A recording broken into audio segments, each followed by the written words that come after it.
아시는 분은 아시겠지만 제가 지난 주간에 눈꺼풀 수술을 좀 했습니다. 그렇다고 쌍꺼풀 지은 건 아니고요. 제가 100만 불짜리 쌍꺼풀을 가지고 있기 때문에 컴퓨터 보고 성경 보는데 조금 지장이 있어 약간 좀 올렸습니다.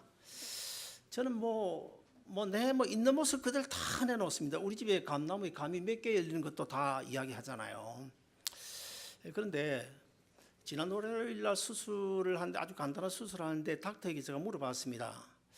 아니, 이런 수술은 어떤 사람들이 주로 합니까? 그렇게 물어봤더니 그 닥터가 하는 말이 통계상으로 보면 잘생긴 남자 아니면 이쁜 여자들이 주로 이런 수술을 한다고 그럽니다. 그래서 저처럼 눈이 좀 깊숙하게 들어가가지고 콧대가 우뚝 서고 서구지로 생겨가지고 누구든지 그냥 확 집어삼킬 수 있는 이런 아주 잘생긴 사람들이 이런 수술을 한대요. 물론 그것은 듣기 좋으라고 하는 소리고, 또 어떤 면에서는 이것은 이런 착각을 하는 것도 흔히 자유라고 그러잖아요. 이거 제 자유니까. 아무튼 오늘 친교 시간에 제 눈을 좀 쳐다보지 마시길 바랍니다. 이쁜 눈이 아마 좀 닳지 않겠나. 다음 주일에 좀 많이 보시고 그러시길 바랍니다. 거의 회복이 된 것 같아요. 자, 지금 제가 그동안에 우리 교회가 19주년, 교회 설립 19주년을 맞이하면서 설교 제목을 릴레이식으로 그렇게 지금 진행을 해나가고 있습니다. 첫 주일에는 우리 아름다운 동산교회가 20년차 항해를 시작하면서 안디옥 교회 같은 그런 교회가 되었으면 좋겠다, 그런 생각으로 이런 교회가 될 수는 없을까, 그런 제목으로 말씀을 드렸고요. 그리고 지난주에는 이 안디옥 교회 같은 그런 교회가 되기 위해서는 데살로니가 교인들처럼 믿음의 역사가 있어야 되겠다. 그리고 성도들 삶 속에서 하늘의 소망의 인내도 있어야 되고, 그리고 사랑의 수고가 나타나는 그런 교회가, 그런 성도들이 되어야 되겠다. 그래서 이런 그리스도인이 될 수 없을까, 그런 제목으로 말씀을 전해드렸습니다. 오늘은 세 번째로, 믿음의 역사를 일으키기 위해서는, 소망의 인내를 가지기 위해서는, 사랑의 수고라는 그런 값어치를 나타내기 위해서는 그럼 어떻게 해야 될 것인가? 하나님께서 맡겨주신 그 헌신, 이 헌신의 자세가 되어 있어야 되겠다는 것입니다. 그래서 오늘 설교 제목을 헌신의 기회를 놓치지 말자, 이런 제목으로 말씀을 전해드리려고 합니다. 여러분, 우리가 한국에 이제 가보면, 참 오랜만에 한국을 가보면 요즘에 한국에 새로운 신조어들이 많이 생겼어요. 두 단어를 합해가지고 그냥 간단하게 한 두 자, 석 자로 줄여가지고 도대체 지금 무슨 말을 하는지 알아들을 수 없는 그런 신조어들이 많이 생겼어요. 그리고 요즘 한국은 옛날과 달라서 사실 영어를 그냥 마음껏 가져다 쓰지 않습니까? 그래서 옛날에 외래어라고 그랬는데 사실은 요즘은 외래어라 할 것도 없이 그저 영어를 노다지 사용하는 그런 한국이 되어버렸어요. 자, 그런 많은 외래어들 가운데 한 두 가지, 많이 사용하는 한 두 가지가 있는데, 첫째 하나는 타이밍입니다. 타이밍. 그 다음에 두 번째는 찬스라는 단어예요. 여러분, 이 타이밍과 찬스, 우리가 무슨 뜻인지 대략 알고 있기는 있는데, 정확하게 이야기하면 이 타이밍이 무엇이냐? 타이밍은 그 어느 한 순간의 시간대를 이야기합니다. 그 다음에 두 번째, 이 찬스라고 하는 것은 나에게 주어진 기회를 이야기하는 거예요.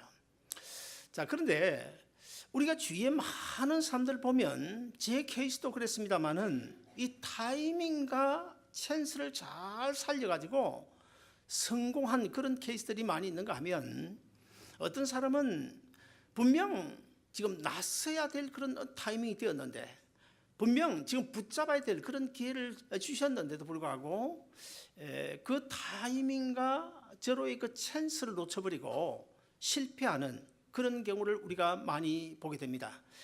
근데 이 타이밍과 찬스라는 이 두 단어의 공통점이 하나 있는데, 그것은 내가 지금 붙잡지 않으면 타이밍도 지나가 버리는 것이고 찬스도 지나가 버린다는 그런 공통점을 가지고 있습니다. 우리가 신앙생활을 하고 주님을 섬기는 일에도 타이밍이 필요해요. 찬스가 필요합니다. 여러분, 왜 타이밍과 찬스가 필요할까요? 하나님께서 우리 한 사람 한 사람 이 세상에 보내시고, 이 세상에 보내실 때는 반드시 목적과 하나님의 뜻을 가지고 보내십니다. 오늘 조금 전에 제가 우리 소율을 위해서 간절히 축복하며 기도했는데, 이 소율이도 하나님께서 이 세상에 보내실 때는 반드시 하나님의 뜻과 목적과 계획을 가지고 있어요. 그래서 하나님께서 우리를 그때마다 인류 구원 역사에 들어 쓰시고자 원하실 바로 그때 우리가 예스 하고 타이밍을 잡고 그리고 찬스를 잡아서 우리가 순종하고 헌신의 쓰임 받게 되면 그것이야말로 하나님이 기뻐하는 일인 줄로 믿습니다. 세상에서 여러분 가장 불쌍한 사람이 어떤 사람일까요? 그러면 아마 여러분 여러 가지를 생각하실 텐데, 간단하게 이야기하면 예수 믿지 아니하고 예수님을 모르고 살아가는 세상의 불신자들, 사실 그들만큼 불쌍한 사람들이 있습니까? 그러나 저는 그들은 어차피 하나님께서 선택하지 않고 죄악 세상에 내버려 두었기 때문에 그들이야 어차피 그렇게 살다가 마지막에 심판받고 지옥 가게 되겠지만, 그러나 성경에 보면 그런 부류가 아닌 하나님께서 분명 부르셨음에도 불구하고 사실 그 자리를 박차고 나서 아니면 제대로 하나님의 아들을 알아보지 못해서 망한 한 두 사람을 소개할 수 있는데요. 첫째는 가룟 유다입니다. 여러분, 가룟 유다의 경우를 보면 예수님께서 이 땅에 오셔서 12제자를 선택하지 않습니까? 가룟 유다가 12제자의 선택이 되었어요. 자, 예수님이 12제자의 선택이 됐다. 이게 여러분 얼마나 큰 복인지 아십니까? 물론 그들이 나중에 다 복음을 전하다 순교했지만, 그러나 사실 예수님께서 그들에게 뭐라고 말씀하셨습니까? 나중에 하나님 나라에 들어가게 되면 그때 나와 한 상에 둘러앉아서 하나님 나라를 다스리는 그런 권세를 부여받은 사람들이 바로 예수님의 제자들입니다. 그런데 이 가룟 유다는 예수님의 제자로 부르심을 받았지만, 그러나 그 복된 자리를 자기 스스로 자기 발로 걷어차버리고 멸망으로 빠져버린 너무나 불쌍한 사람, 사실 가룟 유다보다 더 불쌍한 사람이 어디 있을까요? 그 다음에 또 한 사람은 저는 빌라도라고 봅니다. 빌라도의 경우를 보면 분명 하나님의 아들 예수님을 직접 바로 앞에서 대면을 했습니다. 대면을 하고 서로 말을 주고받고 나누었습니다. 그럼에도 불구하고 이 예수 그리스도가 하나님의 아들이신 줄 알아보지 못했다는 거예요. 그리고는 사형에 처하는 얼마나 불쌍한 사람입니까? 그래서 저는 이 가룟 유다나 빌라도가 어쩌면 이 세상에서 가장 불쌍한 사람들이 아닐까 그런 생각이 들고요. 그런데 그들과는 정반대의 한 사람이 오늘 본문에 등장하는데, 예수님께서 십자가에 달려 죽으심으로 세상 모든 인류의 죄를 한 몸에 짊어지고 하나님이 계획하신 그 구원을 성취시키는 그 귀한 일에 아름답게 쓰임 받은 한 사람, 그 사람이 오늘 본문의 주인공인 바로 아리마대 요셉입니다. 여러분, 아리마대 요셉이 어떤 사람인가 하면, 이 아리마대 요셉은 예루살렘으로부터 정확하게 32km, 그러니까 마일수로만 한 20마일 떨어진 곳, 그 아리마대라고 하는 조그만 성읍에 사는 그 성읍에서는 아주 유지급이었습니다. 그리고 성경을 자세히 읽어보면 이 아리마대 요셉은 아주 부자였어요. 돈을 많이 가진 부자였고, 거기다가 요즘 대한민국 국회의원에 준하는 사내들인 공회 회원이었습니다. 그래서 사내들인 공회 회원, 국회의원으로서 백성의 존경을 받는 사람이었다, 그렇게 말씀하고 있고, 그리고 또 이 아리마대 요셉은 예수 그리스도를 하나님의 아들로 나의 구주로 영접한 정말 진실한 그리스도인이었습니다. 그래서 착하고 선한 사람이었다, 성경은 그렇게 소개하고 있습니다. 그런데 이 아리마대 요셉이 정말 세상적으로나 신앙적으로 아주 훌륭한 사람이었으면 틀림없어요. 그리고 특별히 한 가지 우리가 주목해야 될 것은 사내들인 공회가 예수님을 십자가에 못 박아 죽이자는 그런 사형 안건을 처리할 때 거기서 반대한 사람이 바로 아리마대 요셉입니다. 아리마대 요셉이 끝까지 반대했어요. 자, 그런데 이 아리마대 요셉이 한 가지 약점이 있습니다.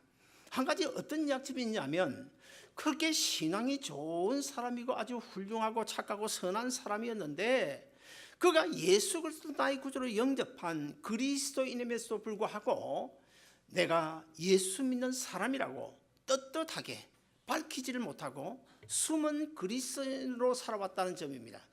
그런 이 아리마대 요셉이 아무튼 오늘 본문에 보시면 예수님께서 십자가에 달려 죽으신 뒤에 그 예수님의 시체를 빌라도 총독이 요청하여 시체를 가져다가 자기를 위하여 사둔 그 무덤의 장사를 지내주었다는 것입니다.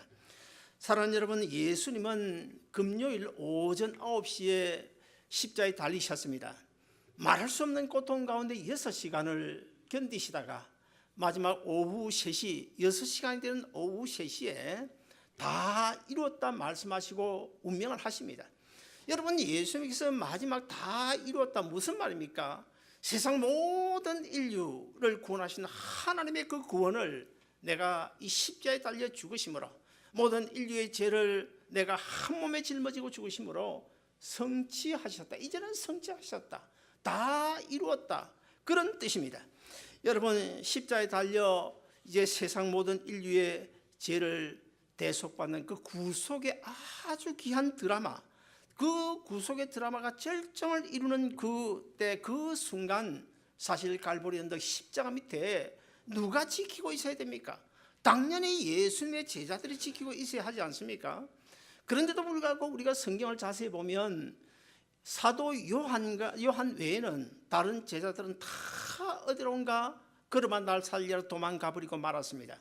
그래서 갈보리 언덕 십자가 주님께서 달려 운명하신 그 십자가 밑에는 요한 외에는 다른 제자들 찾아볼 수가 없어요. 그저 뭐 막달라 마리아, 뭐 예수님의 어머니 마리아 이런 여인들만 그 십자가 밑에서 아주 울고 있었다는 것을 성경이 증명하고 있습니다. 여러분, 유대 나라는요 금요일 오후 6시가 되면 안식일이 시작되죠. 금요일 우리는 아침 새벽 밤 12시가 지나면 하루가 시작되는데 유대 나라는 오후 6시 해질 무렵에 하루가 시작이 됩니다. 그래서 금요일 오후 6시가 되면 안식일이 시작되는데 예수님께서 금요일 오후 3시에 운명하셨으니까 안식일이 되기 전까지는 약 한 3시간 정도밖에 시간이 남아있지 않습니다. 그러므로 안식일이 되기 전에 십자가에 달려 운명하신 예수님의 시신을 거두어서 장례를 치러줘야 되는데 그 장례를 누가 치러줘야 됩니까? 사실 제자들이 해야 되지 않습니까? 그런데 제자들이 다 어디론가 도망가 버리고 없습니다. 큰일 났습니다. 3시간이 지나면 이제 안식일 되는데 안식일 되면 어떤 문제가 생기는가 하면 유대 나라의 그 율법에 의해서 안식일에는 시신을 거둘 수가 없어요. 시신을 손에 댈 수가 없어요. 그렇다고 보면 예수님은 별 수 없이 그 안식일이 다 지날 때까지 십자가에 달려 있어야 됩니다. 십자가에 달려 있으면 어떤 문제가 생깁니까? 혹시라도 독수리가 찾아올지 몰라요. 그러면 하나님의 아들 예수 그리스도가 이 땅에 오셔서 모든 인류의 죄를 대신 짊어지고 십자가에 죽으심으로 이 구원을 성취하는 그 정말 놀라운 구원의 현장 속에 그 예수님이 사실은 독수리의 밥이 됐다. 사실 이게 기독교 역사 만약에 그렇게 되었다고 한다면 2000년이 지난 오늘까지 정말 어떻게 되었을까요? 어떻게 되었을까요? 정말 아찔하지 않습니까? 그런 극박한 때에 아리마대 요셉이라는 한 사람이 등장해요. 여러분, 이 아리마대 요셉, 그런 순간에 등장한 이 아리마대 요셉, 어떤 면에서는 불 꺼진 무대에 그냥 불을 밝혀준 어떤 반딧불과 같은 그런 존재였다고 볼 수 있습니다. 사랑하는 여러분, 십자가에 달려 죽으신 예수를 위해서 아무도 나서지 않는 그때에 아리마대 요셉이 용감하게 나서가지고 빌라도 총독을 찾아가서 예수님의 시신을 달라고, 그러니까 예수님의 시신을 수습해서 자기가 사놓은 그 무덤에 장례를 치르는 정말 인류 구원 역사 가운데 얼마나 아름답게 하나님 앞에 헌신했는지, 얼마나 아름답게 쓰임을 받았는지, 얼마나 축복된 사람인지. 여러분 요한복음 19장 38절을 보시면 사도 요한이 아리마대 요셉에 대하여 이렇게 증언을 하고 있습니다. 아리마대 사람 요셉은 예수의 제자였으나 유대인이 두려워 그것을 숨기더니 그래요. 자, 이 아리마대 요셉이 예수를 믿는 사람이었지만은 정치적인 입장 때문에 아니면 사회적인 체면 때문에 나 예수 믿는 사람이라고 밝히지를 않고 숨은 그리스도인으로 살아왔다는 거예요. 여러분, 그러면 아리마대 요셉만 그렇습니까? 오늘 우리는 어떻습니까? 여러분, 이 주일 예배 드리고 나면 월요일부터 세상에 나가서 직장에 나가서 예수 안 믿는 사람 누구를 만나든지 나는 예수 믿는 사람이라고, 나는 아름다운 동산교회 집사, 권사, 장로라고 여러분 떳떳하게 당당하게 말할 수 있나요? 말할 수 있어야 됩니다. 제가요 식당에 이제 어쩌다 가보면, 식당에 가보면요 아주 진기한 두 장면을 목격할 때가 있습니다. 두 장면 중에 이 한 장면은요 분명 그리스도인 같아요. 예수 믿는 신자인 것 같아요. 아마 권사나 장로쯤 되는 것 같아요. 그런데 이제 밥을 시켰어요. 기도해야 될 거 아닙니까? 여러분, 기도 안 하고 밥 먹는 사람 있습니까? 기도해야 될 거 아닙니까? 기도를 하는데 혹시 주위에서 쳐다보지는 않을까, 그래가지고는 이제 기도를 하는 둥 마는 둥 그냥 눈 감았다 뜨고 밥 먹는 사람이 있는가 하면, 거기다 또 어떤 사람은요 다른 사람 못 보게 기도는 해야 되겠고, 그래서 이마에다 땀을 닦는 것처럼 쓱 이러면서 기도하고 밥 먹는 사람, 이런 사람들이 있고요. 또 다른 한 부류는 어떤 사람이 있는가 하면, 우리 교회 이제 권사님들이나 우리 교회 성도는 그러지는 않았으면 좋겠어요. 아주 예수 잘 믿는 것 같아요. 그런데 거기 뭐 예수 믿지 않은 사람들은 많이 모여 있지 않습니까? 당당하게 밝혀야 돼요. 그러나 가장 중요한 것은 덕이 중요합니다. 로마서 12장이나 고린도 12장에 보면 여러 가지 은사를 소개하고 있어요. 그 많은 은사가 다 중요하지만은 그 은사들보다 더 중요한 것이 덕을 세우는 것이라고 분명히 말씀하고 있어요. 여러분, 음식을 시켜놓고 한 두세 사람 권사님들 둘러 앉아가지고 어떤 분이 기도를 합니다. 기도를 하는데 5분, 7분 그냥 뭐 사적인 기도까지 뭐 한참 큰 소리를 기도해요. 그러면 사람들이 쳐다보고 그러는데 그거 덕이 됩니까? 그럴 필요가 없잖아요. 식당에서 밥이 나오면 밥 시켜놓고 간단하게 기도하면 되는 거예요. 하나님 아버지, 오늘도 하나님께서 이 좋은 식당에 와서 밥 먹게 해주시니 감사합니다. 하나님, 이 밥 먹고요, 정말 오늘 이 시간에 주님 때문에 이 밥 잘 먹겠습니다. 이 밥 먹고 오늘도 내일도 언제나 주님 십자가에 가는 삶을 살게 해주시고 하나님의 영광을 위하여 사는 우리가 되게 해 주옵소서 하고 간단하게 기도하면 되는 거예요. 그래야 덕이 세워지는 것입니다. 우리 아름다운 동상이 여러분은 꼭 그렇게 하세요. 막 기도 그냥 5분 10분 성경 구절까지 들먹어가면서 그렇게 기도하면 안 돼요. 절대 그 덕이 안 됩니다. 절대 전도가 안 됩니다, 여러분. 자, 오늘 본문 43절을 보시면 아리마대 요셉이 빌라도를 찾아가서 예수님의 시신을 내어달라고 요청하는 장면이 나오는데 우리 한번 같이 읽어보시겠습니다. 다 같이 읽습니다. 시작. 아리마대 사람 요셉이 와서 당돌이 빌라도에게 들어가 예수의 시체를 달라 하니 이 사람은 존경받는 공의원이요 하나님의 나라를 기다리는 자라. 자, 빌라도를 찾아가서 예수님의 시신을 내어달라고 요청하는 이 아리마대 요셉, 얼마나 용기가 좋습니까? 보통 용기가 아닙니다. 그래서 저기에 보면 마가가 그 장면을 뭐라고 소개하는가 하면 아리마대 요셉을 가리켜 당돌이, 대제국 로마 총독 앞에 당돌이 나가서 예수님의 시신을 달라고 요청을 했다는 거예요. 어쩌면 이 아리마대 요셉이 예수님의 시신을 달라고 요청하는 이 사건으로 인해 가지고 산헤드린 공회에서 축출될지도 모릅니다. 돌을 맞아 죽을지도 모릅니다. 그러나 이 아리마대 요셉은 굴하지 않았습니다. 지금까지는 내가 숨은 그리스도인으로 살아왔지만 이제는 내가 그럴 수 없다. 그럴 수 없다. 그러면 이 아리마다 요셉이 어떻게 그런 용기를 낼 수 있었을까요? 요한복음 19장 38절 중간쯤에 가서 보면 이런 표현을 쓰고 있습니다. 그 일 후에, 그 일 후에 무슨 뜻일까요? 예수님께서 인류의 죄를 대신 짊어지고 십자가에 죽으신 바로 그 순간, 그 일 후에 죽으신 것을 보고 이 아리마대 요셉의 심경에 변화를 일으켰다는 거예요. 여러분, 인류의 죄를 대신 짊어지고 죽으신 그 예수님, 인류의 죄뿐만 아니라 바로 내 죄를 대신 짊어지고 죽으신 그 예수님, 그 주님을 보니까 그 주님의 사랑, 그 주님의 사랑을 생각하니까 아리마대 요셉이 그냥 있을 수가 없었습니다. 내가 사내들인 공회원이라고 하는 그 직업이 중요하냐? 사회적인 어떤 체면이 중요하냐? 돈에 맞아 죽은 들 어떠하냐? 이제는 다 세상적인 거칠에 다 벗어버리고 이제 주님과 1대1, 십자가에 달려 죽으신 생명의 주가 되시는 주님과 생명적 관계를 맺는 그런 아름다운 장면이 바로 그 순간입니다. 여러분, 그 사랑이라는 찬양이 있는데 제가 그 찬양을 참 좋아합니다.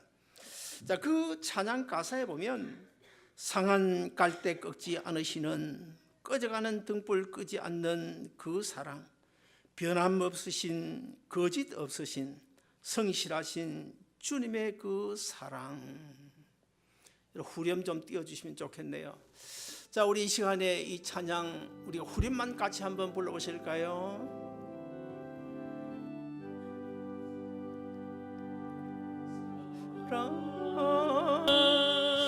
그 사랑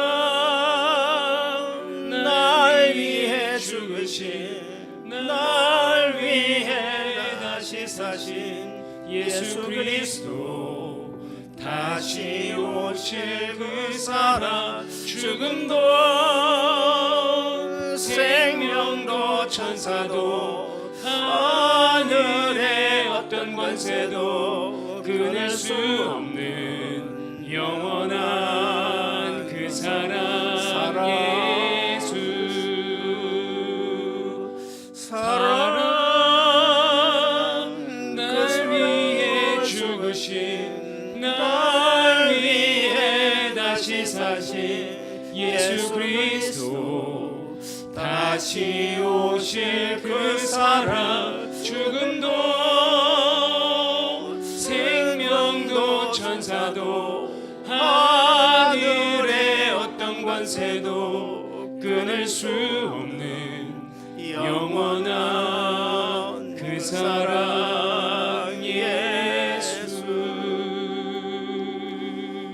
그렇습니다. 사랑하는 여러분, 우리는 오늘 본문에 등장한 이 아리마대 요셉처럼 주님 십자의 사랑, 나를 위하여 죽으신 그 영원한 사랑, 그 사랑 때문에 주님이 원하시는 일을 하면, 주님이 기뻐하시는 일을 하면, 주님의 마음을 시원케 해드리는 일을 하면 우리 예사고 이사야처럼 주여 내가 여기 있나이다 하고 나갈 수 있어야 되는 것입니다. 사랑하는 여러분, 우리 주님께서 이런 말씀을 하셨습니다. 너희가 사람 앞에서 나를 부인하면, 나를 시인하면 내가 내 아버지 앞에서 너희를 시인하겠다. 여러분, 이 말을 거꾸로 하면 어떻게 됩니까? 너희가 사람들 앞에서 나를 모른다고 부인하면 나도 주님 앞에, 아버지 앞에 가서 너희를 모른다고 부인하겠다. 무서운 말 아닙니까? 주님께서 우리를 하나님 앞에서 모른다고 부인한다. 그 결과가 어떻게 될까요? 영원한 멸망입니다. 지옥행밖에 없습니다. 심판밖에 없습니다. 정죄밖에 없습니다. 그러므로 사랑하는 여러분, 우리는요, 어딘지 어디서 누구를 만나든 간에 나는 예수 믿는 그리스도인이라고, 나는 아름다운 동산교회 건사라고, 나는 아름다운 동산교회 집사라고 당당하게 이야기할 수 있어야 됩니다. 그래서 그 주님의 사랑, 그 주님의 사랑을 힘입고 믿음 가운데 어디를 가든지 숨은 그리스도인이 아닌 정말 떳떳하게 오늘 본문의 아리마대 요셉처럼 당돌하다는 말을 들을지언정 언제나 주님을 신뢰하며 살아가는 여러분 되시기를 주의 이름으로 축원드립니다. 예수님께서 십자가에 달려 죽으시는 그 모습을 본 그 순간에 이 아리마대 요셉은 심경의 변화를 일으켰어요. 주님께서 나를 위하여 죽으셨는데 내가 무엇이 두렵고 무엇을 하지 못할까? 인류 구원이 성취된 그 가정 속에 자기가 사놓은 그 무덤에다가 예수를 모셔다가 장례를 치는 그 순간, 여러분 어떻게 생각하십니까? 그냥 잠시 아리마대 요셉의 마음 속에 주님의 그 사랑 때문에 내가 주님의 시신을 수습해 드려야지, 장례를 치러야 드려야지, 그것뿐일까요? 그것은 물론 당연합니다.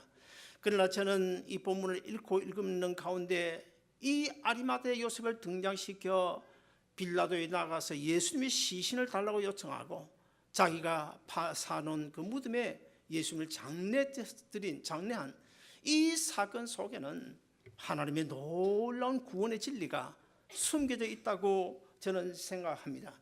그러면 그 사건 속에 숨겨진 놀라운 진리가 무엇일까요? 지난 기독교 2000년 역사 가운데는요, 예수님께 십자가에 달려 죽으시고 부활하신 그 사건을 거짓말이라고 몇몇 제자들이 지어낸 사건이라고, 그래서 가설로 주장하는 그런 주장들이 많이 있었습니다.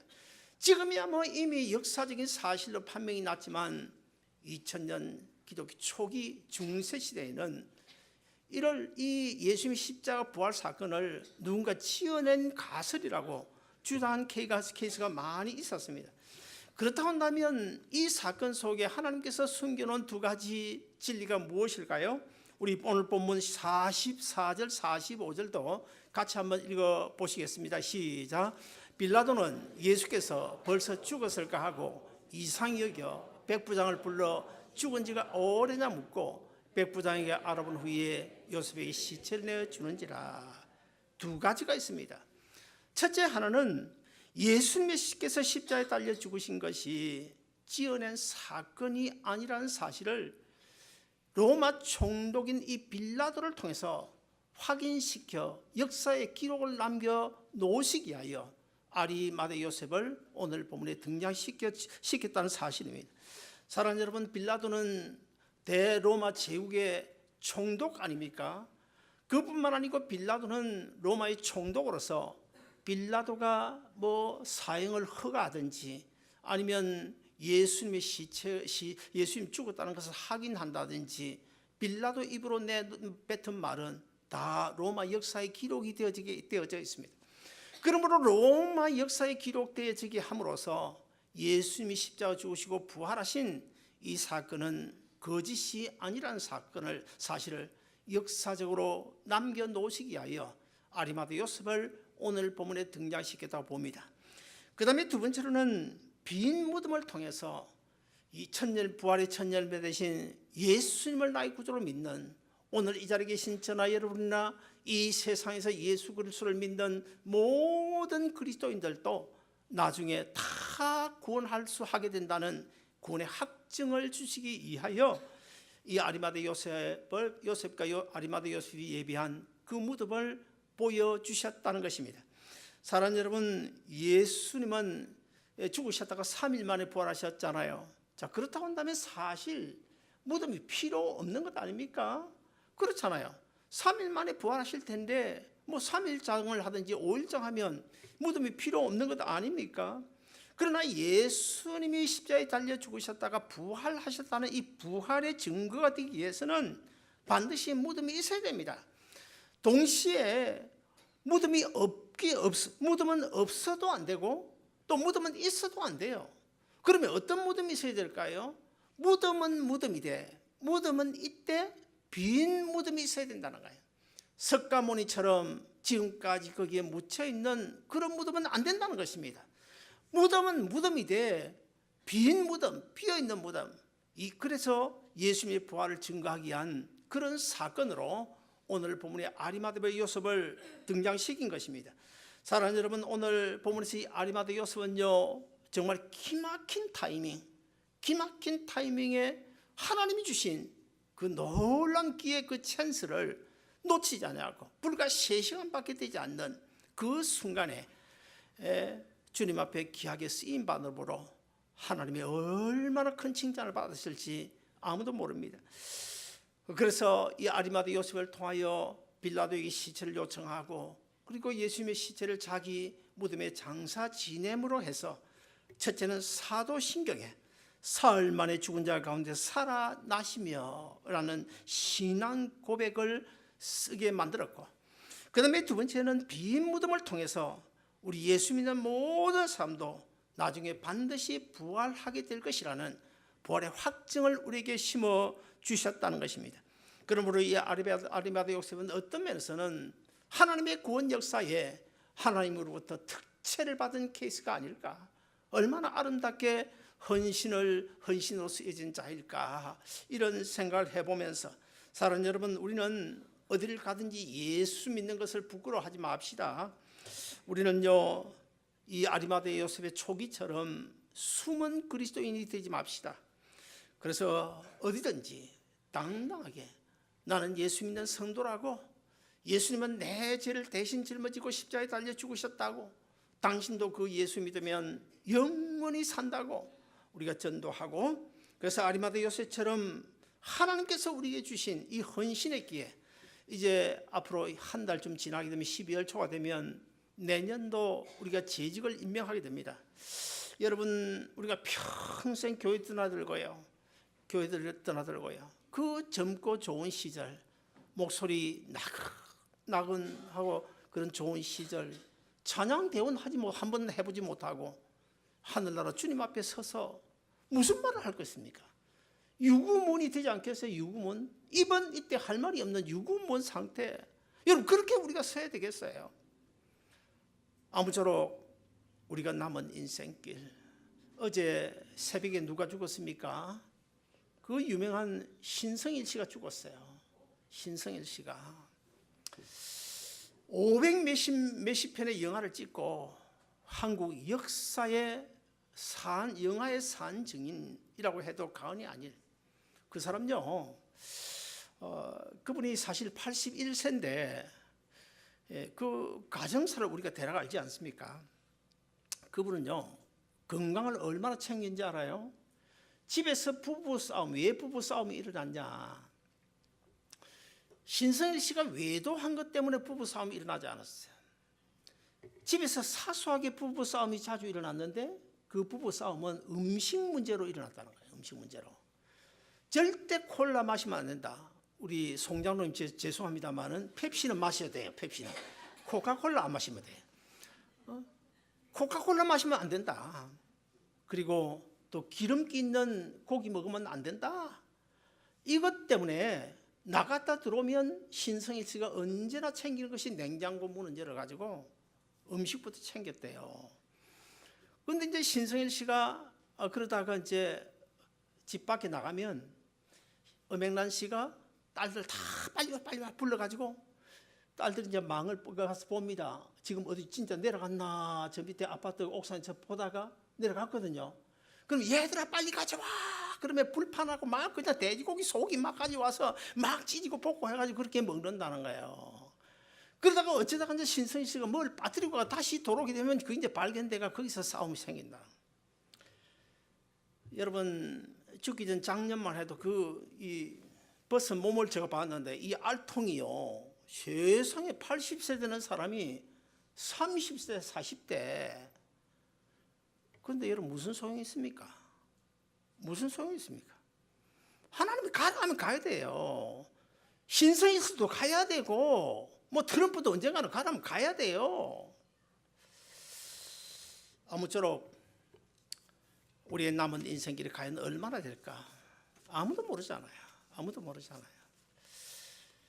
주님을 위해서 아리마대 요셉처럼 정말 내가 할 수 있는 그런 범위 내에서 나중에 주님 앞에 섰을 때에 주님 나는 부족하지만은 아름다운 동산교회 한 5년 동안 찬양대하고 왔습니다. 아름다운 동산교회 한 2년, 우리 유영란 권사님이 봉사부장을 한 6, 7년 한 것 같아요. 할 사람이 없어가지고. 내년에 좀 자원 좀 하시기 바랍니다. 자원. 아름다운 동산교회 봉사부장 7년 하고 왔습니다. 우리 유영남 권사님 그거 이야기할 거 아닙니까? 얼마인지 당당히 이야기할 거 아닙니까?